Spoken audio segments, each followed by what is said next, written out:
nëse të shikosh një video me një pelikan që e merr përpara eskavatori, se sa të dëgjosh rrugën e legjislacionit shqiptar për zonat e mbrojtura, duke filluar nga një fakt. Ka qenë kjo shumicë parlamentare. Kjo këtu, e Partisë Socialiste të Shqipërisë. Ka qenë qeveria e kësaj partie, dhe kam qenë unë kryeministër, në mandatin ton të parë, kur kemi bërë futje në mbrojtje të Republikës së Shqipërisë në të gjitha ato territore të kërcënuara. 2017. Por, ajo që duhet ju them si anë tjetër të medaljes, është që Pishporoja, për cilin flasim, nuk është një zonë mbrojtur e kategorisë së parë apo dytë, por klasifikohet edhe si pas i UCN-s kategorie 5. Peizazh i mbrojtur. Dhe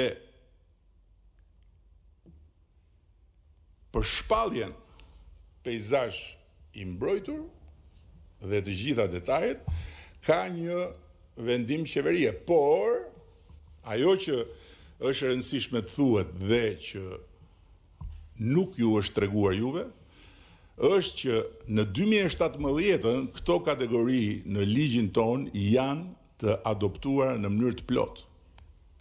Dhe thelbi i sistemit ton të zonave të mbrojtura është praktikisht i gjithi i linjëzuar me standardet më të larta ndërkombëtare.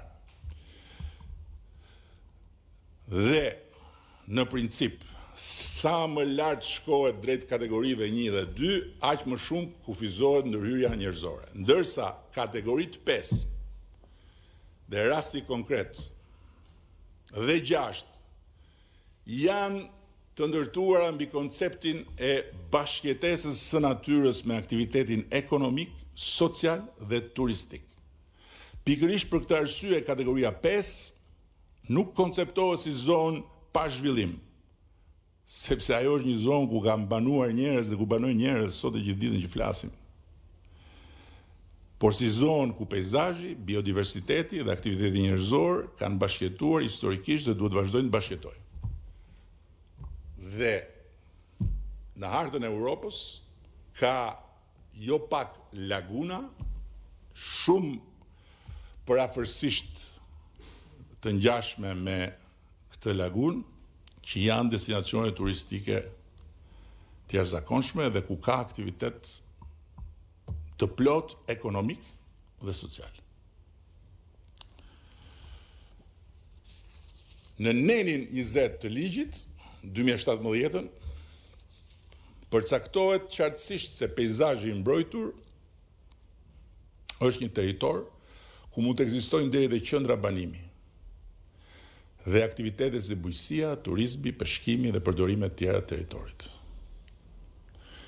Dhe specifikisht në pikën 4 të nenit 20 përcaktohet se veprimtaritë që ndryshojnë përdorimin e territorit si ndërtimet, trajtimi ujëve të zeza, autostrada, kanale lundruese, zonat urbane dhe të ngjashme, lejohen të ushtrohen vetëm nëse subjekti që kërkon t'i kryej këto veprimtari pariset me leje nga Këshilli Kombëtar i Territorit. Prandaj, miqtë e mi, ne nuk kemi bërë asnjë heqje nga asgjë.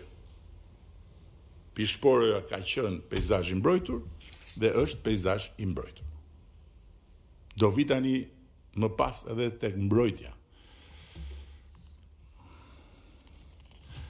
Edhe diçka tjetër.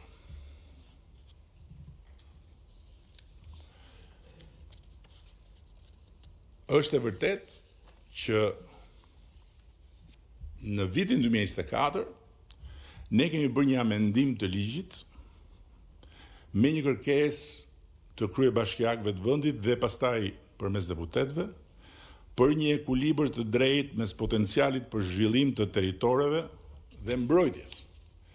Sepse ligji ekzistus nuk merrte parasysh në territor realitetet e tranzicionit. Për shembull, thefi është një realitet, është zonë e mbrojtur. Si bëhet? Legalizimet e të gjithë ndërtimeve të vjetra, do me thënë të pas diktaturës në theth, janë bërë pikërisht me